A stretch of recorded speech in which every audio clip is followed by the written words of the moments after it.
Right, let's mix it up with some Lego Junior stuff. This is Ninjago, and it is serial number 10755. From what I can find online, this is called Zane's Pirate Boat Pursuit, or words to that effect. Again, the name is never actually explicitly put on the packaging. Just something I like to point out to save people having to point out in the comments what it's actually called, because it's not actually called that on the box, despite what some people have said in the past. Right, it's another one of those episodes where I've had to redo the vocal work because unfortunately the mic didn't pick it all up originally. I don't know why, but it's getting a little annoying.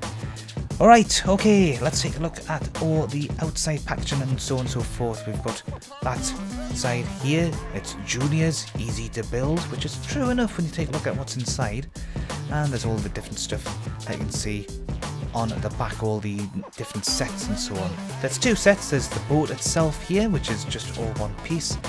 Then there's the actual ninja palace type thing. You can see presumably the good guy or possibly the bad guy jumping out to try to steal the ship. I'm not entirely sure which character is supposed to be which, to be honest. It could be one of those inversions that the guy in white is good and the guy in black is bad, but who knows. Here we have the boat. All one solid piece with numerous little extras put on top, which is why it's easy to build. And you've got that little chain at the front, presumably to allow it to be docked up properly and not go anywhere where it shouldn't be. Yeah, let's just zoom in a bit, and you can see all the different details quite nicely here. The autofocus has actually done a decent job for once of actually pulling up the details and putting them out quite nicely. You've got these blades, I'm going to call them. They seem to be some sort of energy blade kind of thing, and they could certainly do double duty as just that. And there's more what looks like oars, although there could also be massive swords at the back, and then the jet engine at the back as well. It's quite a nice looking piece here, and I really can't compliment it enough. It's just personally I would have preferred to have actually built the boat itself, but you got the all one solid piece, which I suppose means it is waterproof. In theory, you could perhaps make it float in water in the bathtub, have it as a bath time game for the kids. And just to prove what I was pointing out about these oars things, a bit difficult to get into the hand, but once you have, look, it's a massive chopping device. You could use that to really hack some poor bastard up quite nicely. You'll notice that the actual fella does have two swords on his back, two katana type swords, but why go for just two katanas on the back when you have a massive rudder type thing to slice and dice with, as well as an energy blade in the other hand? Yeah, I quite like that. That's seems quite suitable as far as I'm concerned. As far as the figure itself is concerned, looks like it's some kind of cyborg robot type thing. You can tell by the silver face that it's obviously some kind of robot.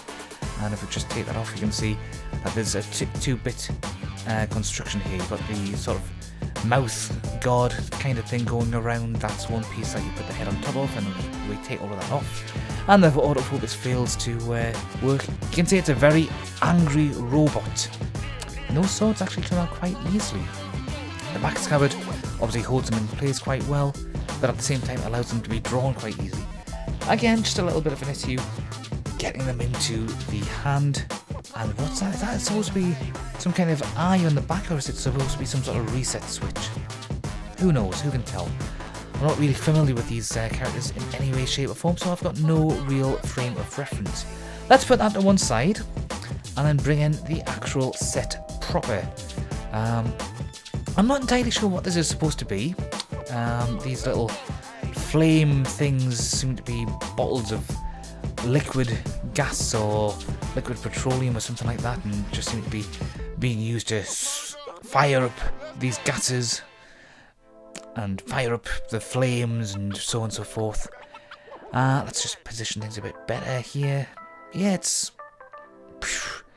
I've got to say, they look nice. It's just, do you really want to have something that would be shooting flames up like that as a decoration? Yeah, I'm not really sure about what that's supposed to be about. You've got this wheel thing, which seems to be, I'm not sure if that's supposed to be vines or supposed to be some sort of snake heads. And then you've got, on the other side, you've got these blades, both of which are going around. If they were connected to something, to raise or lower something, that would look rather nice. And then you've got inside here this little map of the area. It's quite a nice little map, but at the same time, what's the story here? X, as ever, marks the spot.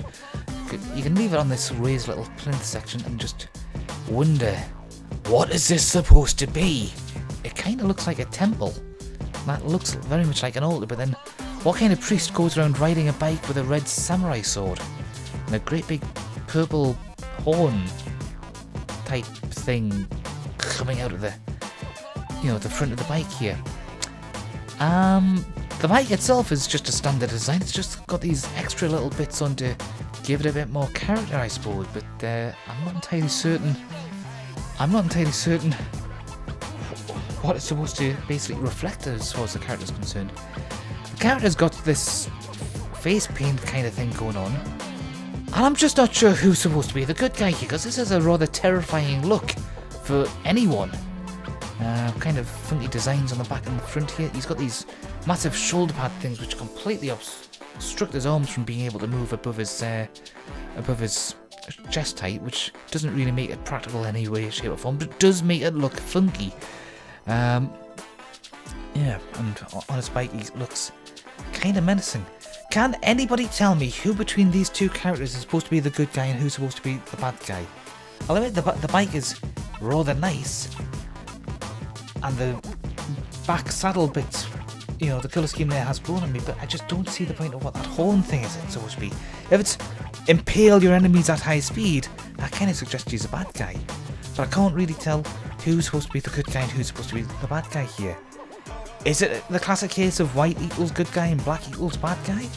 I just don't know. I mean, his set here, and that bit can come up quite easily, his set here does seem to have a few nasty bits on, which is kind of indicative of a bad guy. But I just don't know what the setup is here. A little research on my part probably would have gone quite well, but I'm just here to review the toy, not the backstory. It's quite a nice set though, and the boat would certainly work in water. The rest of it wouldn't. Not by a long stretch.